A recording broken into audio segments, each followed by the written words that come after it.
You think you could beat us at fantasy football? How about Matt Harmon or Marcus Grant from NFL? Dynasty nerds, think you could beat the football fellas? Think you could beat the Clock Dodgers podcast? Well, this is the time to find out. SleeperWire is hosting its annual Pro Am League, and we've got listener spots available. You'll be playing against podcasts and experts from the fantasy world, Roto Experts, Dynasty Happy Hour, SleeperBot, Fantasy Life, Eat Sleep Fantasy. They're all in the Pro Am, and this is your chance to play against them. All you have to do, go to SleeperWire.com/Pro Am, P-R-O-A-M. Make a donation to SleeperWire's cause. Our good friend Rob, battling chronic Lyme disease, donate $10. $10 gets you an entry into a raffle. The names picked will play in the Pro Am against these experts. Go to SleeperWire.com/Pro Am for details and how to enter. Go today.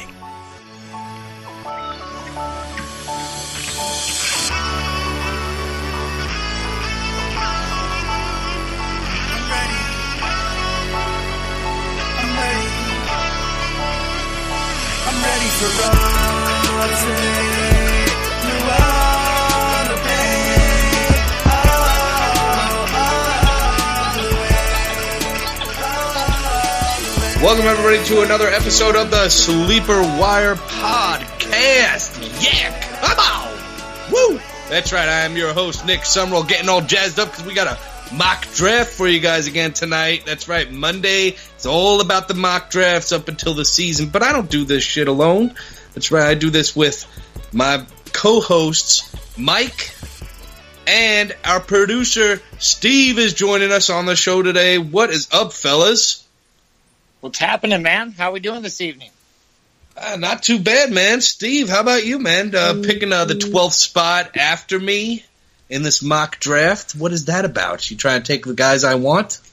Well, you're in front of me, so I don't know how I would do that. But well, because I might pick the one guy ahead of you, but then you're going to get, probably two guys I would really want afterwards. I see your game, Steve. Okay? Actually, I'm gonna try a different strategy this time. It's probably not one that I'd actually ever use, but I'm going to try it to see what happens. Okay. All right. Sexy. Sounds good. So I love doing mock drafts, guys. We're doing today a 12-team PPR. It's exciting. It's basic standard, what you would expect, but, and it is my turn, by the way. Ugh. Damn it, Gus the Bus took Melvin Gordon. That's who I was going to pick. But, I still see a guy I really like. I'll take Jordy Nelson. So, what's exciting about doing the 12-team PPR is that, it's kind of what everybody does. It's been the norm. I don't see a whole lot of standard leagues, nor do I really play in standard leagues. So, wow, okay, that was pretty interesting that you went with that. I think that's a really nasty 1-2 punch right there. I like it. That is a nice. That's a really nice combination. I agree. Okay, I'm gonna go with my boy Jordan Howard. Because it just wouldn't be me if I didn't. But I'll tell you what, though, and I'll be honest. So I've been talking about my league, and I know it's annoying probably to people who listen to this show constantly. But I talked about my league where it's a keeper league, and I have, I have what's it called? Jordan Howard. I have wow. Ooh, I have Jordan Howard. That's right. I have Jordan Howard as my last pick of the draft. Sorry, I'm getting distracted with everybody's picks. It's getting exciting in here. We're going to be covering it all. But I just want to finish up. In this type of setting, if this was the way the draft was going now, more than likely I've been getting Jordy Nelson, Michael Thomas on the turn. So that would be my 1-2 punch with Jordan Howard as my last pick. But, this isn't really drafting as my league. So, Steve, why don't you tell us, Devontae Freeman, DeMarco Murray. You went with both guys. I like both running backs. They have question marks, of course, at this point in the draft. Pretty much after Melvin Gordon, a lot of these running backs are going to have question marks. But what made you feel comfortable going Devontae Freeman, DeMarco Murray? I like the offensive lines of both these teams. So I'm going to try a new little strategy. I'm going to really – because you talked about this before. You look at offensive lines for running backs. So I'm trying to look at the best offensive line rankings right now, preseason, and make some adjustments to my running backs based on that. Okay. Listen, I don't think you're going to go wrong, especially in the way people are drafting this year, it seems like the running backs, it's getting crazy. Everybody's going heavy RB early. So getting 2 stud running backs like that is not a bad way to go. There's going to be plenty of wide receivers most likely by the time it turns to you. I don't know. Maybe guys like Keenan Allen might be there for you at the end. Guys like that. So it's not a bad way to go. Mike, you also went running back. LeSean McCoy, great pick. He's especially for PPR. There's been talk about him getting more receptions. I even saw a report suggest, it was probably hype, but they were suggesting he could be the leading receiver on the team. I don't know about all that. I mean, but then again, I'm not a Sammy Watkins fan. He never stays healthy, so I see it being possible. But so what made you go with LeSean McCoy and then Todd Gurley in the second round, Mike? I like LeSean McCoy. I mean, you don't really got to explain him. He is a beast when he can stay healthy. A little bit of injury concern there, especially to pay first-round capital. Backing into Todd Gurley, I really wanted another solid running back, although he kind of let me down last year as far as statistics go. But I think he actually is set up for a bounce-back year. I think with the different coaching strategy and everything going on in Los Angeles right now, I think he's actually going to be set up to do a little bit better this year. I don't think he's going to do anything great, but as far as what you were saying, getting the running backs early, there's not a whole lot of running backs I like after this point right here that I think are going to give me running back 1 talent. Okay, fair enough. I think there's a lot of potential for busts around this time, especially we have Chist Cannon. I don't know how to pronounce it. CHST Cannon. I am not a J.J. supporter. He's been one of my big busts of this season that I'm predicting for this season. So I think there's bound to be some guys that bust around this point. Is there anybody, Mike, that you've looked at running back wise that you think will be a bust at this point in rounds 2 and 3 that are getting drafted now? I don't really like J.J. He's one guy that I'm right there on board with you. Marshawn Lynch, there's too much speculation around him for me to feel comfortable for paying that kind of a draft value for him in the second round. I mean, you can see the guy's a Raiders fan, so maybe a little bit of hometown going on there. But then he follows that up with Demaryius Thomas, so obviously he probably has his fantasy mind intact too. It's just those are the 2 guys that I'm not picking up. I'm not getting them in any of my drafts because they're too high of a price for their production value. Marshawn Lynch could just prove me very wrong. I'm really not that worried about it. I have a feeling he's going to come back into the next couple of years and or after taking a couple of years off and find out that the NFL is a little bit faster than it was the last time he was here. Well, listen, I don't agree. I mean, because let's face it, Marshawn Lynch he took only 1 year off. Let's just start there. So that's not like a whole lot of time. But, when we last saw Marshawn Lynch, he wasn't his beast mode self anyways in 2015. He was trailing off, and then got injured. I see your point, but I think that he's coming into a situation that's better than where he was in Seattle when we last saw him. So I don't know. I'm not really on the board of saying Marshawn Lynch is going to be a bust. I really think that I just wish he wasn't going in the second round. I'd love to get him like where my pick is coming up. If I can get him at the end of the 3rd round, I would be in love with taking Marshawn Lynch right now. See, I feel it belongs with the category like maybe 8th or 9th round. To me, it'll never happen, right? Right. Who wouldn't love that, though? Draft him, that's where it'd have to be. Okay. Well, I mean, who wouldn't love him there? Right. I mean, yeah, no doubt about it. Right. I'm just saying for the speculative ad, that's where I would start feeling comfortable drafting Marshawn Lynch this year.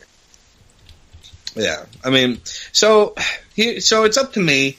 And I'm seeing there's some analysis. See, this is one of the great things about SleeperBot. This is where we're doing the mock draft, by the way, tonight, folks. I'm pulling up Keenan Allen, and it's saying he was held out of practice Friday. had a bit of a sore calf, which is a little alarming, but, a sore calf is not really anything to concern yourself with. He should be okay as long as they're holding him out a little bit. So I'm going to take him here in the end of the third. I like Keenan Allen. I know he's a lot of risk with his health, but I just have the faith that maybe he'll be able to stay healthy this year. And if he does, in a PPR setting, he's a beast. And another guy here, who's a little bit questionable. There's some stories out there about him losing his job not losing, but, Jeremy Hill starting the season, but I'm not buying into the hype. I think Joe Mixon's got the job. He's looked the best of the running backs. I know Jeremy Hill's not going to go away completely, but I still think that Joe Mixon's got this job. He has the most talent of the backs there in Cincinnati. What do you think, Steve, about Joe Mixon? I think fourth round is as early as I would grab for him, especially in a 12-man league, 10-man even later. I'm just not willing to take the risk on a rookie running back with not a great offensive line. It's not like their division is lacking for defenses. Pittsburgh has got a pretty good defense. Baltimore's got a pretty good defense. Cincinnati might be able to run against the Browns, but I don't know if it's going to be such an easy year for Cincinnati to score a lot of points. I would rather, in that fourth round, grab like a Danny Woodhead. A little bit more proven commodity. Maybe Danny Woodhead. I definitely wouldn't have taken Carlos Hyde like Gus DeBus took after me. Carlos Hyde is somebody I am staying away from completely. So I will not own Carlos Hyde on any of my teams. Maybe that'll make me look foolish. But, the way I look at Joe Mixon is he's a guy who's going to be, catching balls from Andy Dalton too. He's not just going to be a guy they count on to run it. I really think he'll be that 3-down back that they wanted, that they were trying to form between a Jeremy Hill, Giovanni Bernard connection that just never worked. I do think he has the talent to be a 3-down back. I don't know if it'll be early on. That's why maybe if in the late rounds I can grab a handcuff in Jeremy Hill, maybe I'll do that. But we'll just have to wait and see. Let me just tell everybody, update everybody on how the draft has been going since we haven't done that in a bit. First round went as typical as it could. About everybody you're seeing go in the first round went in the first round.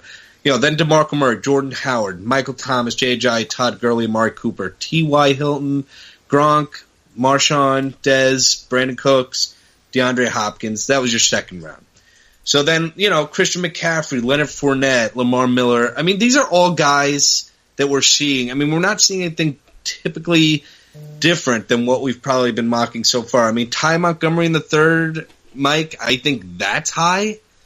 You want to talk about running backs that I wouldn't take.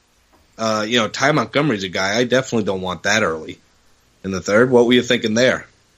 Well, that was, that puts him ahead of like C.J. Anderson, Spencer Ware, Dalvin Cook. There really wasn't. I was sitting on Isaiah Crowell right there, and he went two spots right before that. I'm going running back heavy on this one. I'm trying to get as many good running backs as I possibly can, and I really like actually Ty Montgomery's PPR opportunity this year. I think he's going to be one of the guys, and I knew he wasn't going to fall to me in the next round. I think he's just going to end up being their third down back. I don't feel like he's going to be a 3-down back for them. I don't think he has the body or the style to be a 3-down back. I know last year he was kind of doing it, but really when you break down the numbers, once he became their running back, he wasn't getting targeted in the passing game. The most he got in the last 8 weeks was 5 targets in the passing game. So PPR, I mean, that's not that good. Yeah, and they're talking about the rookie Williams seems to be picking up the pass protection quite a bit better, which is something they wanted in a running back that didn't seem like Montgomery was quite getting the hang of yet, or wasn't big enough. Right, and that's the thing that makes me concerned. That's why also I wouldn't take Ty Montgomery in the third round. But, I mean, listen, Mike, it's your team. You do what you want to do. I just personally would never be comfortable taking Ty Montgomery in the third round. He probably isn't a guy I'll own on any of my teams this year, honestly. Like I said, I really like his PPR opportunity this year. I mean, I get your apprehension. I totally do, but I think you're off. So you think though he's going to get targeted more than 5 times a game? Oh yeah. Yeah, I think he's going to actually, I mean, the guy's a receiver, first and foremost. That's what we can't forget right there is he's a receiver. So Green Bay seemed to forget he was a receiver in the last 8 weeks. Right, but I mean, I think he's just going to be, I think you're going to see him be a PPR monster this year, and I think he's going to actually get the lion's share of the workload. Williams, he's good, but I don't really see him fitting in with the system right away. Okay. So, and then, Steve, you've been really going an interesting route here. We got to break it down. So, I liked your 2 running back picks. You went Aaron Rodgers in the 3rd round, which, okay, I mean, you weren't going to get Aaron Rodgers past, if you didn't pick him either 3rd or 4th, since you were in the swing pick. Yeah. So he wouldn't have made it to you outside of there. So I get that if you really wanted Aaron Rodgers, that's why you grabbed him. I really did. But, I mean, you went Aaron Rodgers, then you went Travis Kelce. I mean, so are you just punting wide receiver at this point? No, I told you I'm trying a different strategy. I said this isn't exactly probably how I will draft, but I'm trying something different. Mm-hmm. I'm waiting on wide receiver as late as I can, and I want to see what I get. I probably will wait 2 more rounds, actually, and I want to see what's available, like, deep in the draft, and see if I'm happy with it. Okay. Yeah, I'm going to try something. Okay. All right, you try that. I went with Amir Abdullah in my 5th round pick. I feel like I got my wide receivers in Jordy Nelson, Keenan Allen. I'm happy there with my receivers at the moment. There's a name that's kind of making me go, ooh, maybe I could grab him, but actually no. Oh, you know what? Actually no. Gus the Bus took my damn pick that I wanted. I wanted Jamison Crowder, but that was taken from me. So I could go, guys, I don't know about you, how you guys feel, but I am not on the Willie Snead bandwagon like everybody else. I think he's a good receiver. I think he could be a decent bye-week fill-in. Maybe to get you, 8 points maybe. But I don't see him like the guy that everybody else seems to think of him. I mean, am I off here, Mike? What are you thinking? I actually don't think that you are. I'm also not a huge fan of any New Orleans receivers. It's always so hit or miss. Even Michael Thomas? Even Michael Thomas. I really don't like him that much. I had Brandon Cooks last year. And I was not happy with that either. I mean, it just doesn't seem like it's working out as a fantasy perspective. It works out for their team because they somehow still string wins together. They score a lot of points, but it's just so this many, that many, I mean, who's going to get it this week? Who's going to get it that week? And they change it up so often that I really don't like playing anybody from New Orleans. And then once you start talking about wide receiver 2 and 3, I'm out completely. But I don't ever draft Michael Thomas either. Well, I disagree with you on Michael Thomas. I love Michael Thomas this year. I want him in just about any league I can get him. I had my chance this time, but I felt like I had to go running back. And, of course, my favorite running back that's available at that point in the draft in the 2nd round was there for me. So I couldn't pass up on Howard. But, like I told you guys in the beginning of the show, like I like to go Jordy Nelson, Michael Thomas. That I think is a good 1-2 combination at wide receiver, and then I'm set. And then I'll just grab a bunch of running backs after that and not grab a receiver till, a little later on. This draft is going a little different. So I grabbed Stephon Diggs in the 6th round. He's going to be their wide receiver 1 there. I don't think he'll put up wide receiver 1 numbers, but I think he could put up high-end wide receiver 2 numbers. I think he could be a decent flex. If Keenan Allen goes down, which hopefully that's not the case this year, but if he does, I don't feel like I'm completely screwed at my wide receiver 2 position. And of course this year is already starting with, all the injuries and everything going on. I mean, we had a guy draft Jordan Reed, but who knows? There's mixed reports of, well, he'll be ready by week 1. Oh, he won't be ready by week 1. He's one of those guys, that you never know about. But let's look at what else has happened in the draft. So guys are in the earlier rounds, because we are in the 6th round, as I mentioned, just finishing it up as a matter of fact. Sammy Watkins in the 3rd round, to me, was a reach. I don't like Sammy Watkins at all this year. Carlos Hyde in the 4th, too. I don't like that pick at all, but I know why people are drafting him. There's some hype around him, and he's a starting running back at this point. So I see why people would reach on him. Dalvin Cook is interesting to me. He's a guy I would like to get in the 5th round. He's a guy who I've been trying to get in the 5th round. Most times I succeed. Steve, he's another rookie running back. I know you have some hesitation about rookie running backs. What is your thoughts, though, on Dalvin Cook? 4th and 5th round is where I shoot for those guys, even later if I can, because I just don't like to take a risk on a brand new player.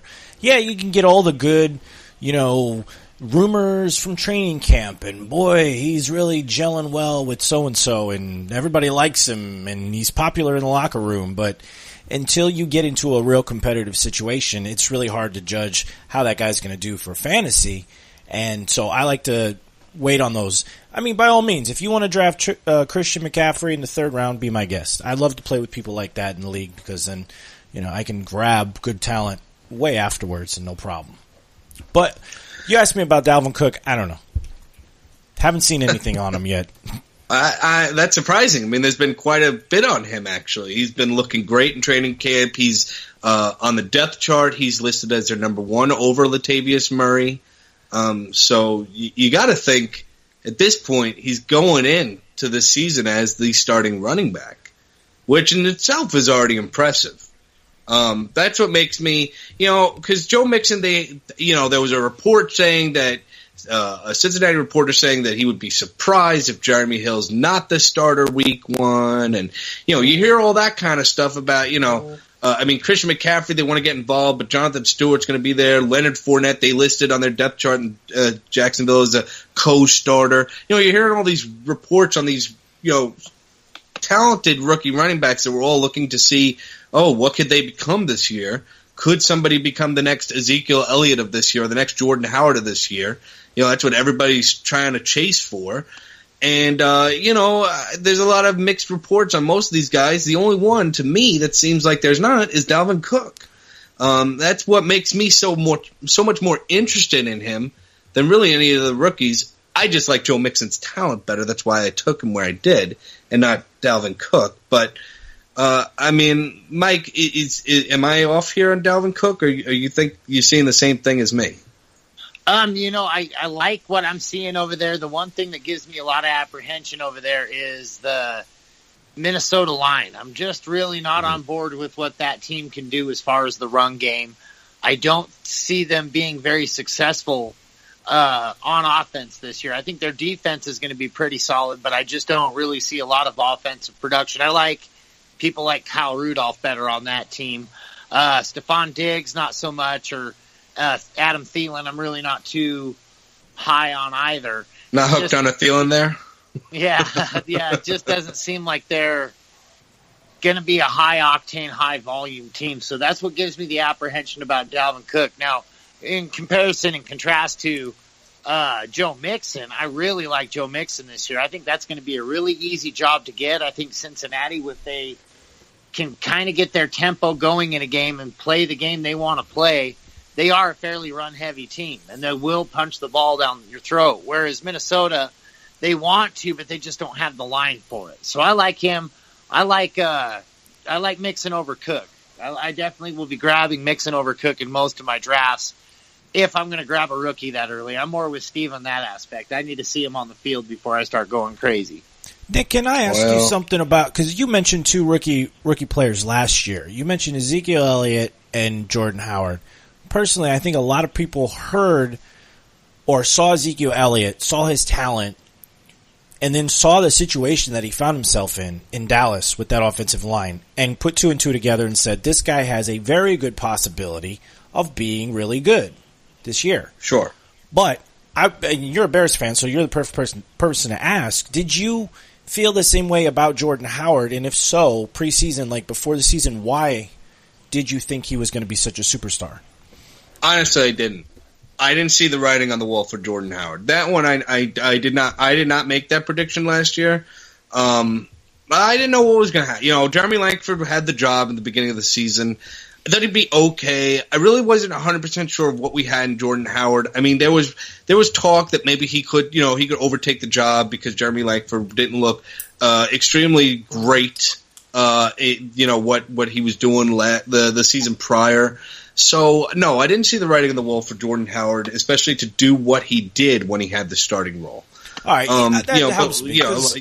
That helps me defend my position a little bit because you asked me about these rookie running backs, and I haven't heard, if you want to say like that Ezekiel Elliott situation, I haven't heard of any of them falling into that situation with the talent where I feel comfortable. Like, oh yeah, this guy's got 75 to 85% chance of being a superstar this year. True, but also you have to think about this. Dallas is one of those teams everybody talks about. Even if you're not a fan, people America's talk about team, Dallas baby. Cowboys. America's team. Right, exactly. So everybody knows the Dallas Cowboys. Everybody, you know what I mean? Like, they're in the news just because they are, as I said, America's team. But, that's just it. But, yeah. So that's why, but like I said, I think that's why people are looking for the next Ezekiel Elliott, because they saw what happened, and people didn't think that it was going to happen, and they were surprised when it did happen. So they're trying to get the jump this season of what's going to happen. I think that's why people are paying attention more to these rookie running backs. Plus, there was a lot of rookie running backs taken this year early in the draft. Yeah. So this is touted as was one of the best talented running back drafts in a while. That's what I've been looking into, and these are very talented players. So we'll have to see how that turns out. But let's look at the draft. What's happened? Let's get away from the rookie running backs because we're getting past that point. A lot of running backs are getting taken. I mean, it really screwed up what I wanted to do in the 7th round, to be honest. I'm not happy with how it went. I took Derek Carr as my quarterback and my tight end at this point because I didn't like any of the running backs left. I usually go a lot more running back heavy in my mocks, so I'm getting a little disappointed. I'm not getting guys. I mean, let's see. In the draft so far, there have been, let me see, 3, 4, 5, 6, 15, 16, 17, 18, He's counting my running backs right now. Yeah, that's it. I'm counting all of your running backs. They need a little counter at the 37 running backs taken, and we're only in the 8th round. Yeah. Wow. I mean, that is incredible.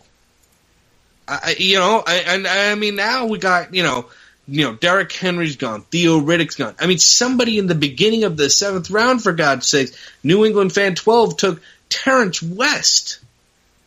I mean, my goodness. It's just crazy, the amount of running back getting taken off the board. And I'm not liking it. I don't like it. So I think what this has to do with mostly is if people have a memory from last year. I think people remember week 13, week 12, when you're sitting there digging deep trying to find that running back, and there wasn't any. There was just nothing available. So I think it's one of those once bitten, twice shy type things. I get it, and I agree. I think that's exactly what's happening. I mean, look, this is, like I said it before at the beginning of this draft, this is the year of running backs. I mean, because this is what people are grabbing for. They want their running backs, and they want them early. And this is what you guys got to do. And we have some smart fans here drafting with us for the most part because they listen to our show. So immediately they were drawn here to draft with us in SleeperBot. And, they know that running backs go early, especially when you draft with me, Mike, and Steve. We like to get our running backs. I mean, for God's sakes, Steve has 4 running backs, and Mike took 3 in the first 3 rounds. Mm-hmm. So, and the guys around you have 4 and 4 as well. So, just within the pick 9 through 12, That's already 16 running backs. Plus your It's 3. insane. That's almost 20 running backs in just 5 teams right there. It's insane. It's insane. And you know what? Like, what's going to happen to me because of everybody going so running back heavy is I know I'm probably going to get shafted in the running back position. I'm probably going to, I don't know how I might be able to get one more running back on this team, but I think 4 is going to be my limit. I think that's how it's going to end up happening because just so many teams are overdrafting running backs. And listen, like, here's the thing. Like, we're getting to a point, though, where these running backs shouldn't be drafted this high. Like, some of these guys, like Samaje Perine, like, I know the hype around them, but again, another rookie running back, you know, with reports already coming out that Rob Kelly's supposed to be the starter there. And, you know, because Samaje Perine is not getting down the pass protection, and Rob's looking really good in training camp. So, you know, I don't know. And this guy doesn't even have Rob Kelly, who drafted him, on his team. Yeah, that's tough to do. That's definitely a combo you got to have both pieces of, I think. Absolutely. You've got to. You hit the nail on the head. When you are drafting running backs, especially these guys, like I said, like Samaje Perine, you know, like Jonathan Stewart was just taken, you know, and now CJ Prosise. You know, I mean, like, these guys are guys you want to pair with who you have, and otherwise, why even bother taking them? Like, what, you know, CJ Prosise, I mean, unless you have Eddie Lacy, why? And like, what value is he going to have? You know what I noticed too in this draft is because it went so running back crazy, I wasn't able to get Derrick Henry. So he was drafted before I had a chance to grab him. I have DeMarco Murray. I would have loved to have him. I managed to back up Freeman, but I would have loved to have both of those. I don't want to call them committees, but handcuffs.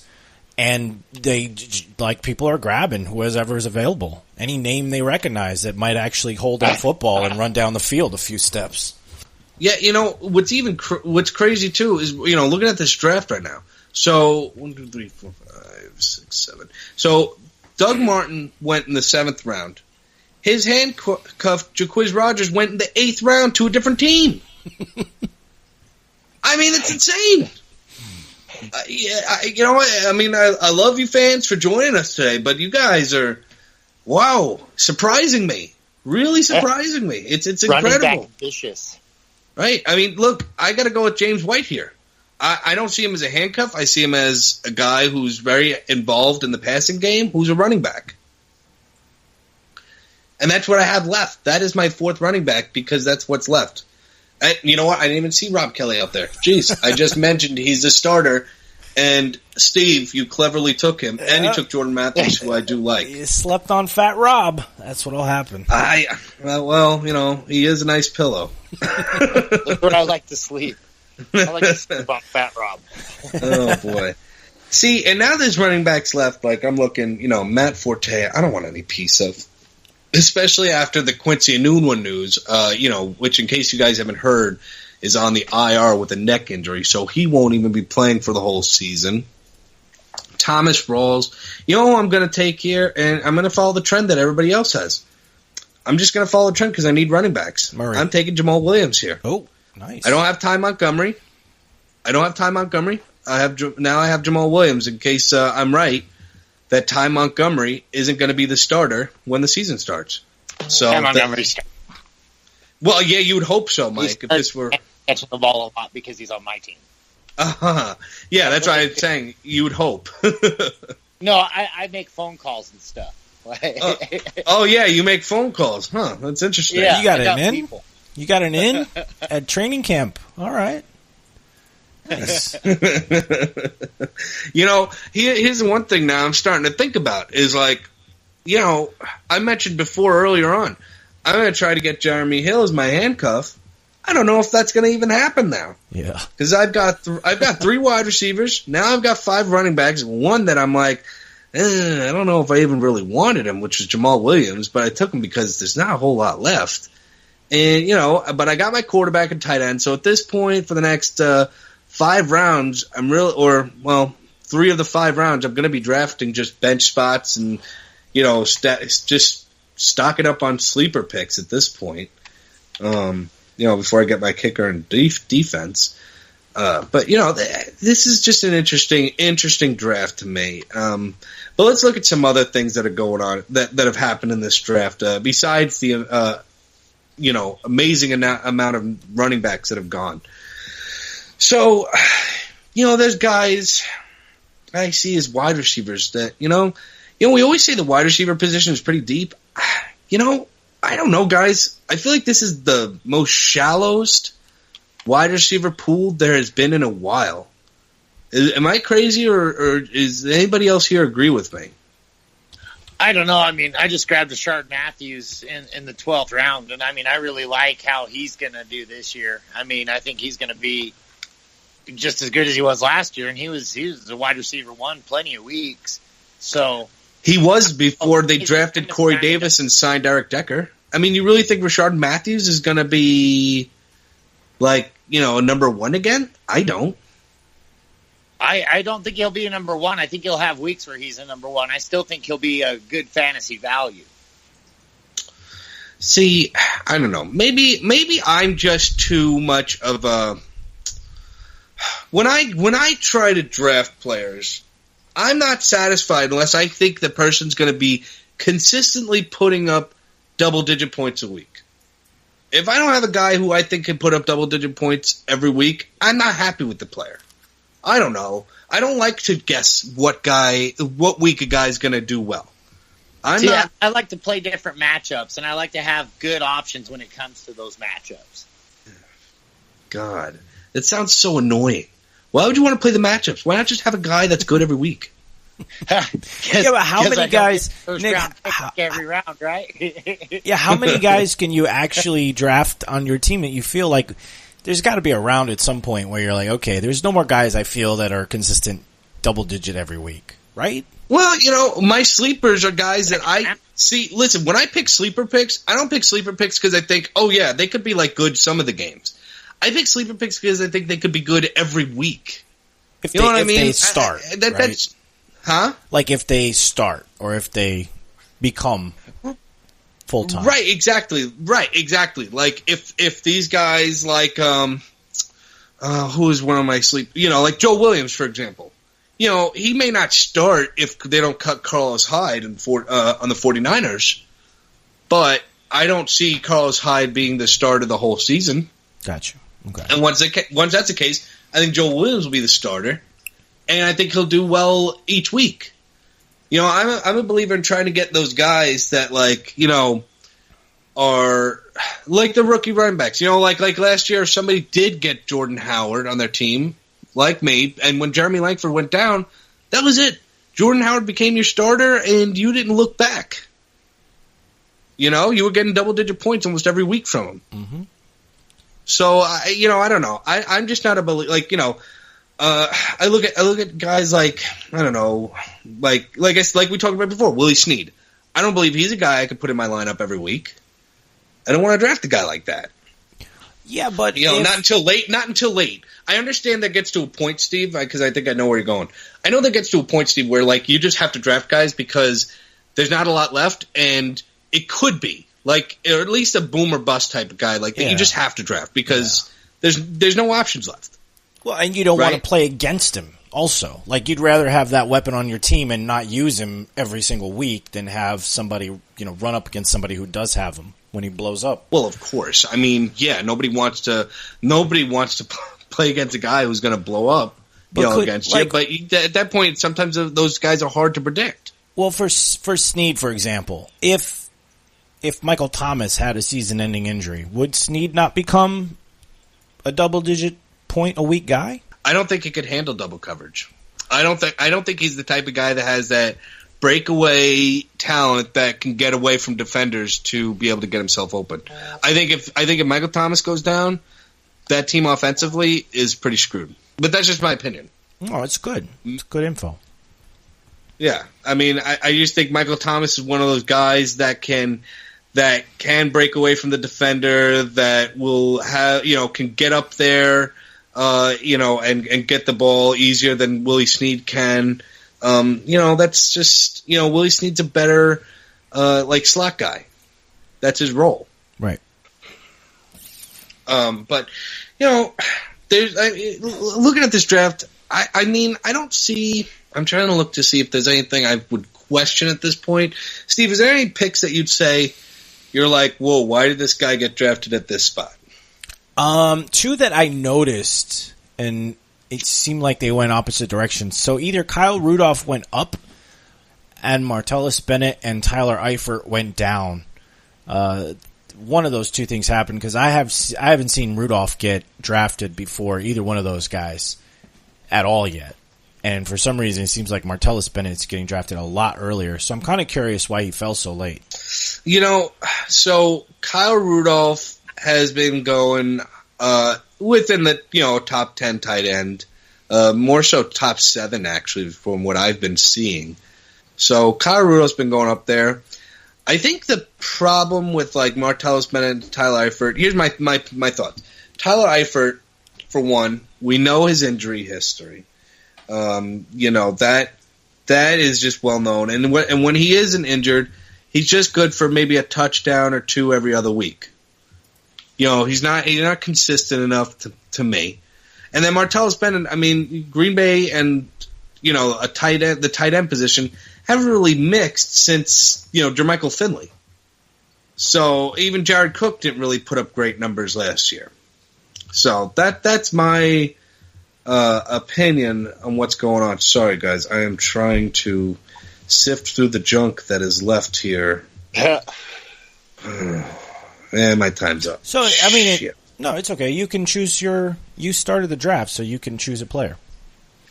Yeah, I know, but I'm taking forever. I don't even know who I want. Well, you're trying to do a damn radio show at the same time. It's not easy. I know. Well, you know what? I don't believe this guy will be any good, do well enough to be warrant a draft spot, but I'm going to take John Ross. And I definitely don't think Kevin White's going to be worth a draft spot either, Steve. So I need bodies, man. I just need warm bodies at this point. Just trying to fill up. I hear you, man. I get it. And see, what I tell you guys, too, Jeremy Hill was definitely going to get drafted before it got back to me, and that's what happened. That is certainly what happened. Got drafted before it went back to you. It's sad. Look at this. Every running back on here is getting drafted. It's unfreaking believable. I'm impressed. You could still get Phillip Rivers, Cam Newton, Matt Stafford as quarterback. If you waited this long, how many rounds is this? 14th, 13th, 14th round already? Yeah. You know what? Speaking of that, I'm getting him. Boom! I hate you sometimes, Nick. Oh, you don't even have a quarterback. I hate right there. I feel like, Steve, you let him into that one. But wow, Mike, you don't even have a quarterback on your team. No. Well, not like it really matters. Shit. There's Phillip Rivers, Stafford, who's okay. Eli Manning, though, Dak Prescott. There's still quite a bit of quarterback. There you go, Dak Prescott. There's your boy. I rocked him last year on my championship league. He did great. I love that guy. He's right. What's funny is we're now, what is this, the 12th round, right? Because there's 15. Yeah, 12th round here. And we're already seeing kickers and defenses going. We had Denver's defense go in the 11th round. Unbelievable. Yeah, it's been a crazy one. It's been crazy because I feel like, I don't know what's going on with this draft, but just a lot of guys that I didn't expect to go just went so fast. It really isn't Darren McFadden to not the guy who has Ezekiel Elliott's a little funny. Matt Forte, don't give me any part of that. Thomas Rawls, did he even go to the Eddie Lacy owner? No, of course not. Why would that be a thing? It's just crazy. It's just you guys are all awesome, but it's just so funny. And here we got even one of our guys here that are drafting with us, Gus the Bus, saying, speaking about stupid downgrades, why is Dak going so late, round 12? I made sure to like that. Yep. I know. So, here's the thing. I think in this draft in particular, he's going late because nobody's drafting quarterbacks. Yep. Everybody's just chasing the skill positions. So why not? Why not wait till the 12th round? You don't have to grab them if nobody's, trying to take them. Maybe it won't be the same in every draft, but in here, that's why I went the 12th round. Well, it just shows you how crazy tough it is to draft with like-minded individuals. You got a lot of people that are like, you don't need a quarterback early, you don't need a defense early, you don't need a kicker early.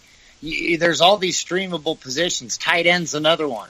So go get the ones that you have a tougher time streaming, that you want to get the guys with the opportunities with the matchups. And I know, like I always say, it always sounds cliche, but that's what we do here. We try to find the best opportunity with the best matchup. That's where the best points come from. And here's the thing. In most mock drafts I've done, this is probably the first one I've ever had to draft 2 quarterbacks because they didn't like anything else out there. I really, and I mean, I know, Mike, you think it's just Steve's influence that he said Cam Newton was out there, but I was just like, there was nothing though. I mean, really, there really is just like garbage left. I mean, look, Kenny Stills, he's not going to do anything now that Jay Cutler's there. Gabriel, come on, what more do you want? Deion Lewis? Yeah, Deion Lewis might not even be on the team in a couple weeks. Right. I mean, Ted Ginn, he's not doing anything. It's just getting crazy. It's getting silly. And what's funny is all the running backs that have gone. So we've got Gio Bernard, Darren McFadden, Matt Forte, Deion Lewis, guys like this that we've met, listed so far. And, he just got taken. But it finally, Latavius Murray at the 151st pick got drafted. Crazy. Crazy. And, right, Steve? It's ridiculous. Because he could be a starting running back. He could. Just because they're saying Dalvin Cook's the starter right now doesn't necessarily mean that's a definite going into week 1. Yeah. It's wild, guys. I mean, look, like, honestly, I'm thinking about drafting my defense right now. Because, I got the Chiefs defense on the board right now, and I got the Vikings. Both really going to be really good defenses. At this point, what do you guys think of that right now, Steve? Defense, yeah, I'd go for it, man. Like you already said, you didn't see anything else you liked. You went with a quarterback. Might as well get a defense that you don't have to switch out every week. Kansas City? Is that what you're looking at? Yeah, the Kansas City or the Vikings, Yeah. I don't feel like I can go wrong. All right, so I went with the Vikings defense. Chiefs defense was taken by Gus the Bus. I don't know if that's exactly who he wanted, but you said it worked, so that's who he wanted. So I went with the Vikings. See, now Steve's taking Jonathan Williams. I doubt he even knows who Jonathan Williams is. I'm not even 100% sure I know who Jonathan Williams is. And he's the backup to LaShawn McCoy. Yeah. If anything, you should have taken him, Mike. Yeah, Mike. Sleeping. Yeah, instead of David and Njoku. I'm just kidding. Yeah, you don't need to answer that. See, I don't even have Frank Gore. I think I'm going to take Marlon Mack here. Why not? Screw it. I thought he actually... Oh, no, that was Jamal Williams. I thought you actually took him earlier. Who? Jonathan Williams? Yeah. Oh, no. I took the handcuff to your Ty Montgomery. Yeah. Well, this works, Mike. Yeah. I will trade you Jonathan Williams for Derrick Henry. So then we'll switch handcuffs. How about that? I love it. I like where you're thinking, Steve. Even though you hosed me on the Cam Newton call, I think we could make that work. All right. Oh my gosh! Wait, are you can't be serious, Mike? Oh, we just made a deal. Yeah, I know this is a mock draft, but say this was a league. There's no way you could make that trade. Oh no, Derrick Henry in a PPR league. You'd have to that deal. Yeah, well, considering too, look where you drafted Derrick Henry compared to where Steve just got Jonathan Williams. Right. You'd have to be crazy to give that up on a one-for-one basis. All right. Let me make you a deal then. I'll give you Williams, Fat Rob, and... All right, fine. Williams and Devontae Parker for Derrick Henry and Emmanuel Sanders. Oh. Even that's not a good deal. Yeah, you had me for a second. Like, if you had just stopped without Emmanuel Sanders, we maybe had a deal 2 for 1? I'll do a 2 for 1. Because I need to make space for a defense and kicker. I'll do a 2 for 1. There you go. I definitely do that trade. But, then I have no wide receivers. Mike, how many leagues can I be being with you, and how many trades am I allowed to do with you? Because I could use I'm sure I'll be able to get some nice upgrades trading with you, man. You are just too easy in trades. No, this is mock trade. My God. I know. Thank you. I know this is mock trading, Steve. Okay? Okay. I know this is a mock draft. Got it? This won't be teams we'll own. Thank God, too, by the way, because I really hate this team. Yeah, me too. This is not I like my starters, but that's about it. I really like my team on this one. I think I'd be pretty stoked about it. Yeah, it's interesting. Yeah, go ahead. I give it. Tell me how you went, because this is the strategy you were kind of going with, right? So tell me how you think it worked out for you, Steve. For me or for Mike? I was saying Mike's team I think is kind of interesting. I'd give it a second look. For me, I don't think the experiment worked. I'd have to have my wide receivers. They would 2 or 3 of them would really have to become superstars this year for this to work. Because when did I take the first one? 6th round? 7th round I started taking wide receivers. So I'm not happy with it. Weird experiment. Didn't like it. I would go wide receiver quite a bit earlier. I'm going to wait on quarterback for sure. I got Aaron Rodgers, but like I saw now, I could have got Cam Newton and Dak Prescott and Matt Stafford way, way, way later in the draft. So yeah, it's incredible. I mean, really, you definitely could have gotten your quarterback later. This is why I am not a fan of taking quarterbacks early. Just because you can get them whenever you want. Really, it doesn't really matter. So, but we're getting to the tail end of the draft here, guys. It's the last round, so I'd like to give a big shout out to our fans who have joined us. New England Fan 12, he joins us in just about every mock. Thank you, and thanks for listening to the show. Aiden Fisher, thank you. Bro Louis G, Greek Dog 1, Tom B1280, Kaggy, I guess, Cage, I don't know, Kagge, Rfish5, CHST Cannon, Gus the Bus. Thank you all for joining us on today's mock draft. This was a lot of fun. I think we all had a great time. We are running out of time soon, guys. Last thoughts, though, on the draft. Steve, just last thoughts overall on the whole draft. Overall, it was an eye opener because I think, as we mentioned a couple times, it got difficult. It got pretty difficult to find talent.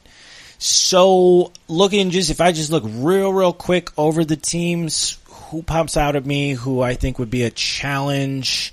Bro Louis G would be a challenge to play against. I think.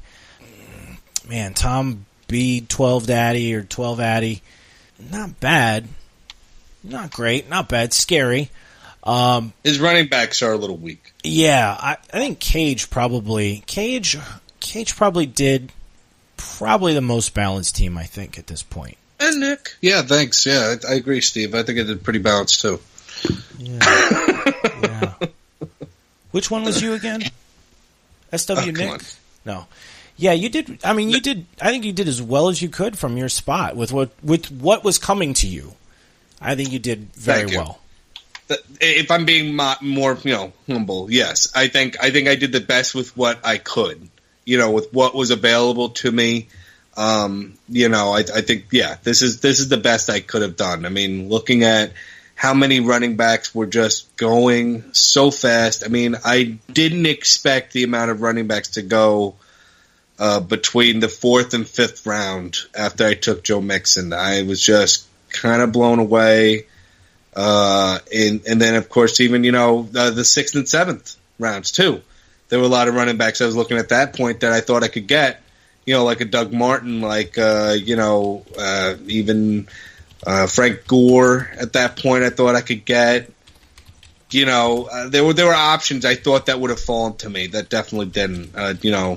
So it was shocking. But what about you, Mike? Any final thoughts on this draft tonight? I just kind of completely agreed with everything you guys were saying right there. I mean, there was a few of them that I was like, man, I can't believe you do this, or I can't believe you do that, or, things of that nature. But then once you kind of started seeing where the draft started going, it wasn't really that hard to figure out what was going on there. I mean, people were grabbing players because there weren't any players available in that position anymore. I mean, just looking at this list still, Chris Thompson, Marlon Mack, Rex Burkhead. It's like, man, this is just a sad bunch of people, but you got to have running backs, so you've got to pick who you can pick. I don't know. It was a really fun draft. I definitely enjoyed it. Can I nominate Chest Cannon for this draft's if-then team? And by if-then, I mean if this happens, then his team will be good. So if Sammy Watkins and Alshon Jeffrey can stay healthy, if Doug Martin can regain his starting job, if Kareem Hunt can take over the starting job, that team could be very good. But there's a lot of ifs. A lot of ifs, especially if J.J. could prove me wrong and not become a bust like I think, and if Bilal Powell could actually carry the Jets, then yes, I would say you can nominate him for the if-then team. Okay, good. That is totally fine. We got people leaving. So, with this, we'll wrap it up here, guys. We're not even going to talk about the 15th round. We're not going to talk anymore. So, let's wrap it up. Again, you can find us at SleeperWire.com. Follow us on Twitter at SleeperWire Show. You can also follow myself at SleeperWire Nick on Twitter or at SW Nick on SleeperBot. I'm on SleeperBot at SW Steve, and I just drafted Chris Moore. Professor Chris is my last draft in the 15th round. Woo! Professor Moore. You can find me at Dr. Kane21 on Twitter and then Dr. Kane on SleeperBot. All right, guys. Thank you so much for joining us. We appreciate all your time. For Mike and Steve, I'm Nick Summerall saying so long, everybody.